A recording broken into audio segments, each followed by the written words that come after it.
अति महासामर्थी प्रभु यीशु के नाम में आप सभी को मेरा प्रेम भरा सलाम। शालोम। प्रभु यीशु की शांति आपके साथ और आपके परिवार के साथ बराबर बनी रहे। प्रिय भाई बहनों, मैं आपका मित्र पास्टर विनो जॉनसन एक बार फिर आपके साथ इस पवित्र शास्त्र, इस वचन को जो मैं इस अंतिम दिनों के लिए, जो इस समय चल रहा है, पूरे दुनिया में क्या हो रहा है, उसके बारे में क्या कहती है, उस वचन को आपके साथ मैं बांटना चाहता हूँ, शेयर करना चाहता हूँ। और मुझे विश्वास है कि आप इस वचन को पूरा सुनेंगे और अगर आपको आशीष मिलती है तो इस पर और अध्ययन करके इस आशीष को लोगों तक बांटेंगे। तो आइए हम प्रार्थना करते हैं और प्रार्थना के साथ आज के वचन को शुरू करते हैं और सुनते हैं। प्रभु यीशु, हम आपके पास आते हैं और आपको धन्यवाद देते हैं कि आप हमारे जीवित परमेश्वर हैं।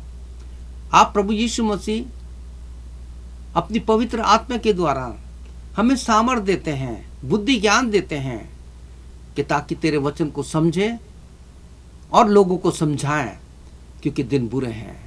प्रार्थना यीशु के नाम से, आमीन। प्रिय भाई बहनों, कि जब हम यिर्मयाह 33:3 पढ़ते हैं तो वहां लिखा है कि मुझसे प्रार्थना कर तो मैं तेरी सुन करके तुझे बड़ी बड़ी बातें समझाऊंगा, कठिन बातें बताऊंगा।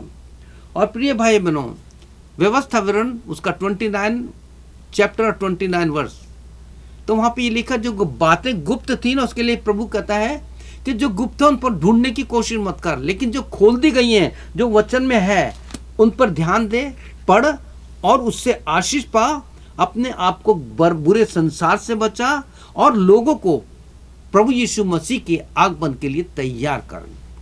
मेरे अति प्रिय भाई बहनों, इसके साथ साथ आप जब याकूब उसका 3 उसका 17-18 पढ़ेंगे तो वहां लिखा है कि जो ज्ञान ऊपर से आता है वो पवित्र होता है। उसमें क्या क्या है आप पढ़िएगा। वो पवित्र ज्ञान हमें इस पवित्र शास्त्र बाइबल को पढ़ने के लिए, होली बुक को पढ़ने के लिए हमें वो ज्ञान देती है। समझें, आज जब मैं सुबह अपना डिवोशन कर रहा था तो प्रिय भाई बहनों, जब मैंने दूसरा तीमुथियुस का 3 चैप्टर पढ़ा तो मैं ज़्यादा आगे नहीं बढ़ सका, मैं कुछ वचन के आगे रुक गया।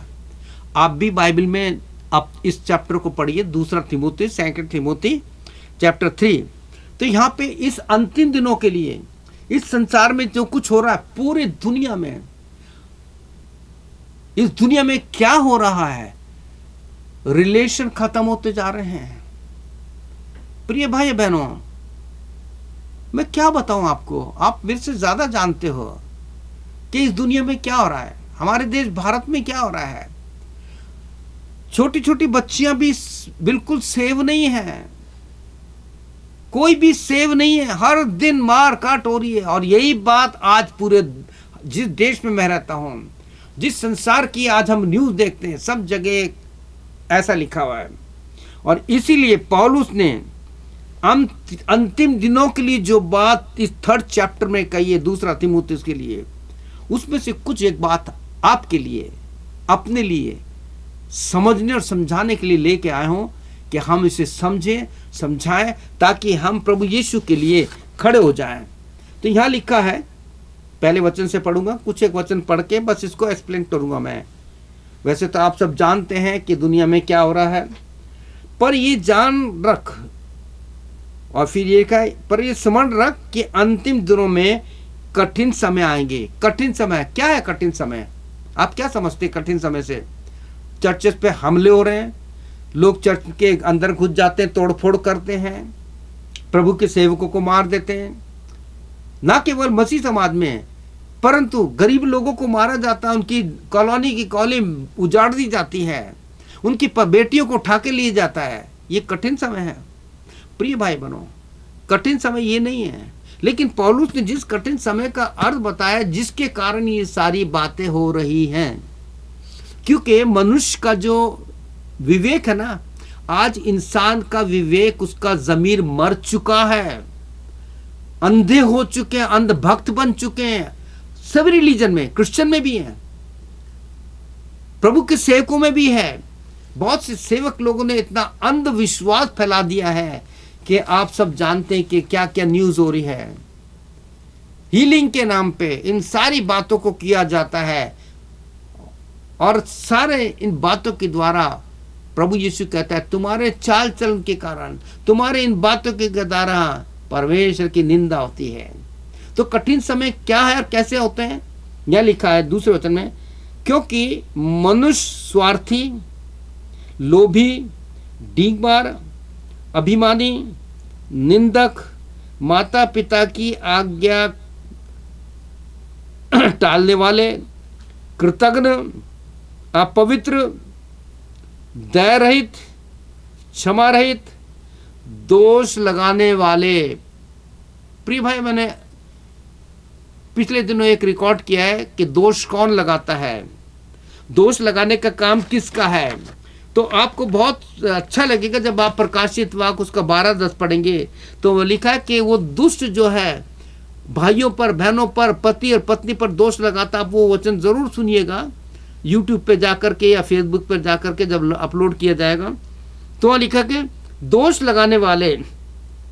किस प्रकार से यहाँ पे सारी बातें हो रही हैं, भले के बैरी, क्षमा रहित, दोष लगाने वाले, असंयमी, वासना। किस प्रकार से आज असम जवान बच्चों को, इस जो आप अगर देखेंगे किस प्रकार से मीडिया पर इन सारी बातों के द्वारा हमारे बच्चों को किस प्रकार से प्रभु के मार्ग से लिकाया जा रहा है। कहता है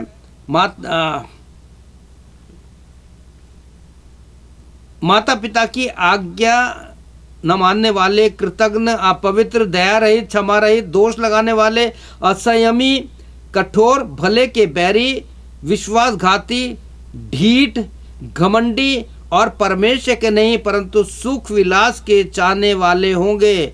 वे भक्ति का वेश तो धरेंगे पर उसकी भक्ति को नहीं मानेंगे। ऐसों से परे रहना, क्योंकि ऐसे लोग चुपके से दबे पांव आपके घर में घुस जाते हैं। यहाँ प्रभु यीशु मसीह आपको बताना चाहता है कि अंत के दिनों में जो कठिन समय होंगे, ये नहीं होगा कि चर्च पे अटैक कर देंगे, लेकिन मसीह समाज में, परिवारों में, उन लोगों में सारे गुण पाए जाएंगे, सेवकों में गुण पाए जाएंगे। सेवक लोग केवल पैसे के ही, धन के ही लिए सेवक बनेंगे। मेरे एक मित्र है, मैं नाम नहीं बताऊंगा, सेमिनरी का भी, भाई का भी, वो मेरे बहुत अच्छे मित्र हैं। हम साथ सेवा में जब जवान थे तब भी सेवा था, अब तो हम बच्चे वाले बन गए, सब नाती पोते वाले, बहू वाले बन गए हैं। तो उन भाई से मेरी बात होती है जब भी, तो मैंने कहा किसी भाई के लिए यार उसको सेमिनरी में करना चाहता हूँ। तो उन्होंने कहा कि विंदो भाई अभी वो समय नहीं है, पहले सेमिनरी में, इस सेमिनरी में और दूसरे भी, पहले सेवक तैयार किए जाते थे। सुनिए, पहले सेवक तैयार किए जाते हैं, अब वर्कर तैयार करे जाते हैं। वो कहते हैं कि हमें कितनी तनख्वाह मिलेगी, कितना पैसा मिलेगा, हमें क्या क्या सुविधाएं मिलेगी। प्रिय भाई बहनों, ये है कठिन समय, आप समझ रहे हैं। मैं जिस चर्च का पास्टर था, जिसको मैंने छोड़ा, सच में बता रहा हूं, आज मैं खुलेआम कह रहा हूं, अगर मैं वहां रहता तो आज मैं आत्मिक रूप से कभी नहीं आगे बढ़ पाता, क्योंकि इतना भ्रष्टाचार है वहां पे। मैं आपको क्या बताऊं, पैसा पैसा। चर्चित में केवल पास्टर लोग ये डिमांड करते हैं कि 10वां अंश दो, पैसा बढ़ाओ, पैसा बढ़ाओ, ये दो, वो दो, और दूसरा मेंबरशिप बढ़ाते हैं। उस स्वर की मेंबरशिप नहीं, सब अपने अपने, लेकिन स्वार्थी। ये चैप्टर पढ़िए मेरे प्रिय भाइयों बहनों, केवल यही कठिन समय है, क्योंकि आज कलीसियाएं, आज कलीसियाओं का क्या हाल है। प्रथम शताब्दी की कलीसिया आप पढ़ेंगे तो किस प्रकार से कलीसिया, चर्च के द्वारा लोगों को चंगाई मिलती थी, बड़े बड़े चमत्कार होते थे, मिरेकल होते थे। लेकिन आज चर्च कह रहा है कि कौन मुझे चंगाई देगा। आज कलीसिया बीमार पड़ी हैं, क्यों? क्योंकि इनके अगुवे खुद बीमार हो गए हैं। काहे के? ये जो बातें लिखी है ना, आप स्वार्थी, लोभी, डींगमार, अपने आप को खुदा का दर्जा बनाते हैं, दोष लगाने वाले, कठोर हो गए हैं।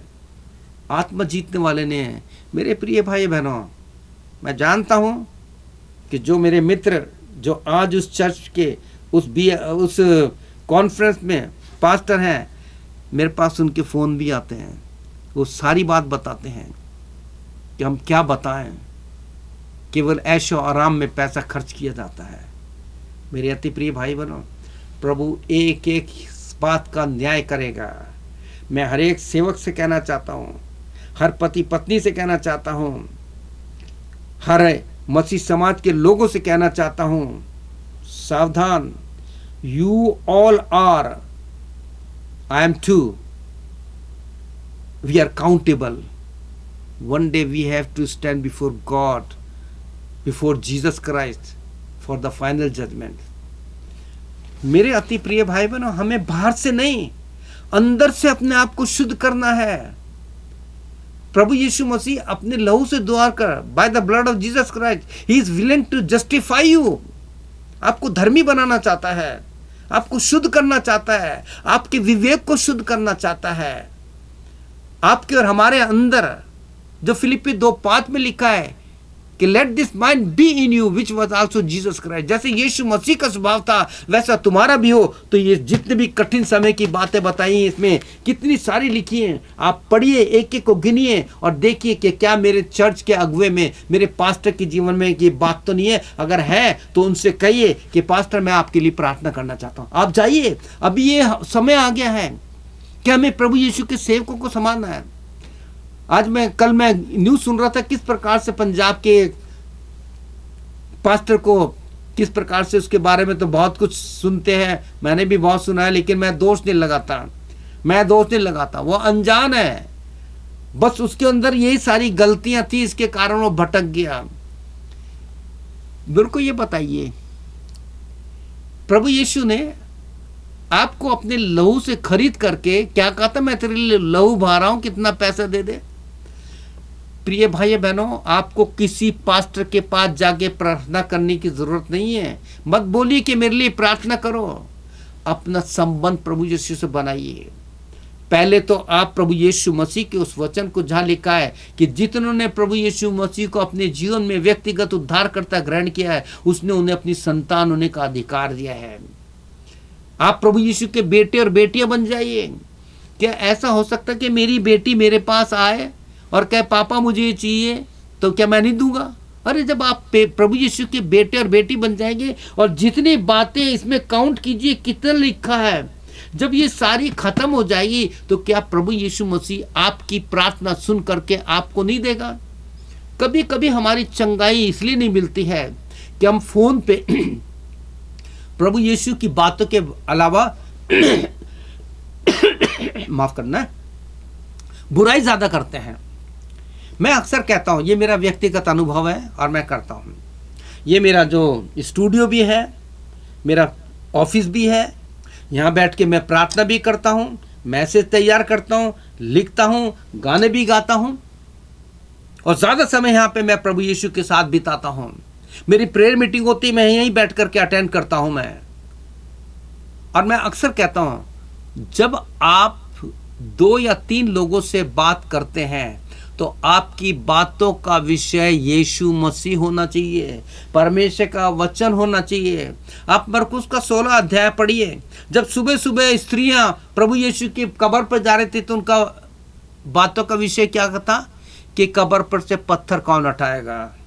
प्रिय भाई बहनों, हमारे जीवन पर अविश्वास को जो पत्थर रखा ना, उसे हमें खुद को उठाना है। यूहन्ना 11 अध्याय में लिखा है कि जो जितने भी पत्थर हैं यहाँ लिखे, आप पढ़िए 2 तीमुथियुस 3 अध्याय में, उसके एक एक पत्थर है ये जो हमारे विश्वास को आगे बढ़ाने में रुकावट बनते हैं और हमें कठोर बना देते हैं पत्थर के समान। जब प्रभु यीशु मसीह लाजर की कब्र के सामने था तो जिस लाजर को, जिसको कफन से बांध के रखा था, एक तरह का वो पत्थर ही बन गया था, मट्टी बन गया था। जब प्रभु यीशु मसीह ने उसको आवाज दी, लाजर बाहर निकल के आ, तो वो कैसे बाहर आ गया?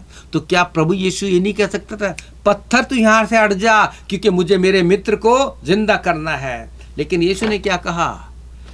पत्थर को तुम ही हटाओ। इस अविश्वास के पत्थर को आपको हटाना पड़ेगा। जिस दिन यीशु मसीह के पास आके कहोगे कि प्रभु यीशु मसीह, आज मैं अपने सारे पापों से पश्चाताप करता हूँ। दाऊद कहता है भजन 25:7 में, मेरे जवानी के पापों को क्षमा कर दे। वहां पे प्रभु यीशु ने कह दिया, परमेश्वर की आत्मा ने कह दिया, डेविड, दाऊद, मुझे तेरे सारे पाप पता है, लिखने की जरूरत नहीं है, क्योंकि पहला यूहन्ना 3:20 में लिखा है, God knows everything, he is greater than our heart. जब पौलुस कहता है मैं तो अपने पापों को जानता हूं, क्योंकि जो मेरे से काम, जो मैं अच्छा काम करना चाहता हूं वो तो होता नहीं है, लेकिन जिस काम की मैं कल्पना भी नहीं, बुरे काम की कल्पना नहीं, वही करता हूं, तो उसका करने वाला नहीं, पाप मुझ में बसा है। परमेश्वर ने कहा तेरे को पाप गिनाने की जरूरत नहीं है। जब उड़ाऊ पुत्र बेटा पापा के पास आया तो उसने ये नहीं कहा कि पिता, ये मेरे पास बहुत बड़ी लिस्ट है जो मैंने तेरे विरोध में पाप किए हैं, मैंने ये पाप किए हैं। उसने ये नहीं कहा, उसने कहा पिता, मैंने स्वर्ग के परमेश्वर तेरे विरोध में पाप किया है। और वो पाप क्या है? जो इस बाइबल में लिखे हैं, पढ़िए आप। अंतिम दिनों में अधर्म बढ़ जाएगा, किस प्रकार से याद करके अंत के दिनों में कठिन समय आएंगे, क्योंकि मनुष्य आप स्वार्थी, लोभी, डींग मारा, अभिमानी, निंदक, माता पिता की आज्ञा टालने वाले, कृतज्ञ, अपवित्र, दया रहित, क्षमा रहित, दोष लगाने वाले, संयमी, कठोर, भले के बैरी, विश्वास घाती, ढीठ, घमंडी और परमेश्वर के नहीं परंतु सुख विलास के चाहने वाले। आज कलीसिया में सुख विलास के रहने वाले सेवक हैं। एली क्या था? मैं सेवकों के लिए कह रहा हूं, आने वाले दिनों में रिकॉर्ड करूंगा एली के जीवन से। एली के बेटे लिखा है लुच्चे थे। पहला शमूएल 2-3 चैप्टर पढ़िएगा। मेरे सेवकों, आप अपने बच्चों को क्या दे रहे हैं? परमेश्वर के एक सेवक ने कहा है कि अपने बच्चों को उन चीज से दूर रखिए जो उन्हें प्रभु यीशु से दूर रखते हैं, पवित्रता से दूर रखते हैं, और उनके जीवन में सारी बात आ जाती है। ये है कठिन समय है प्रिय भाई बहनों। जब तक ये रहेगा आपका और हमारा प्रभु यीशु के साथ मेल मिलाप नहीं होगा, ना लोगों से ना प्रभु से, तो हम क्या करें? हम क्या करें? दाऊद के समय क्या है, प्रभु यीशु मैं तो अपने पापों को जानता हूं। साम 51:3 में लिखा, मैं तो अपने धर्म को जानता हूं, मैंने क्या पाप की जानते हैं। प्रभु कहते हैं मेरे को सब पता है। क्या आज इस समय प्रभु यीशु के पास आप कहें? प्रभु यीशु आज इस वचन के द्वारा सीधे साधे शब्दों में मुझे पता लग गया कि मैं कितने गलत मार्ग पे हूं, मैंने कैसे कैसे पाप किए हैं। प्रभु यीशु मुझे पता नहीं था। क्या आप मेरे पीछे छोटी सी प्रार्थना करेंगे? तो मेरे साथ प्रार्थना में, अगुवाई में आइए और हम प्रार्थना करते हैं। जिस प्रकार से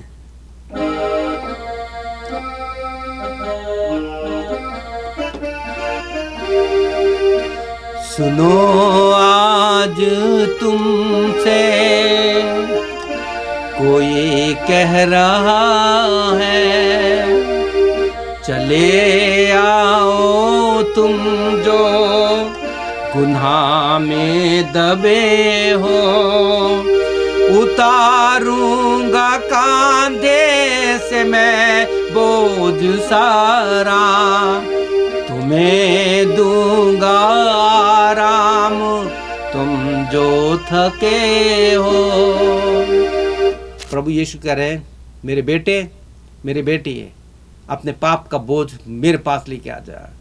जो बातें, कठिन बातें इस अंतिम समय की, 2 तीमुथियुस 3:1-7 में लिखा है, प्रभु यीशु सारे पाप मेरे अंदर पाए जाते हैं। मैं एक कलीसिया का सेवक होने के बाद भी मेरे जीवन में सारे पाप पाए जाते हैं, मेरे बच्चों में सारे पाप पाए जाते हैं। मैंने एली के समान अपने बच्चों को ज्यादा आदर दिया है।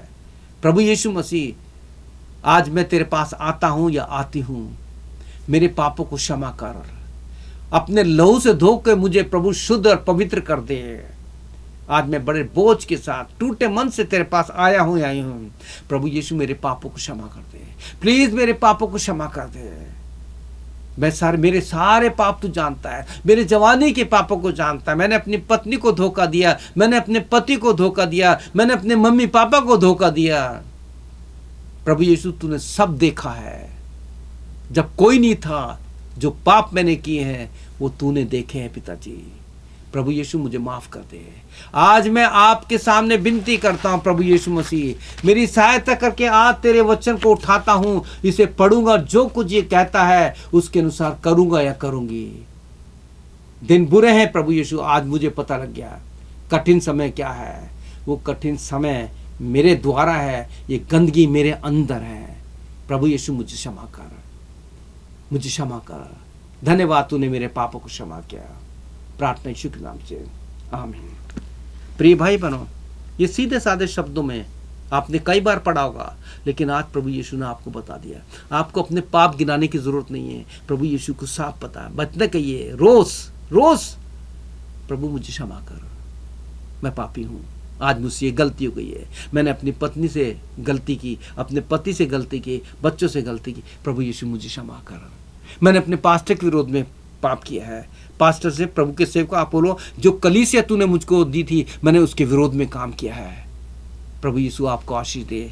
मे गॉड ब्लेस यू। प्रभु यीशु की शांति आप सबके साथ जैसे आज बनी है, प्रभु यीशु के आगमन तक बराबर बने रहे, क्योंकि हमें प्रभु यीशु के न्याय के दिन उसके सामने खड़े होना है, हमारे को जवाब देना एक एक बात का। इसलिए आज उसके लहू से धुल जाओ, शुद्ध हो जाओ। प्रभु यीशु आपको आशीष दे। अगर आपका कोई भी प्रश्न है तो आप मुझसे पूछ सकते हैं। मेरा नंबर है +1 780 909 0645। ये मेरे एडमंटन कनाडा का नंबर है। प्रभु यीशु आपको बहुत आशीष दे। आमीन और फिर आमीन।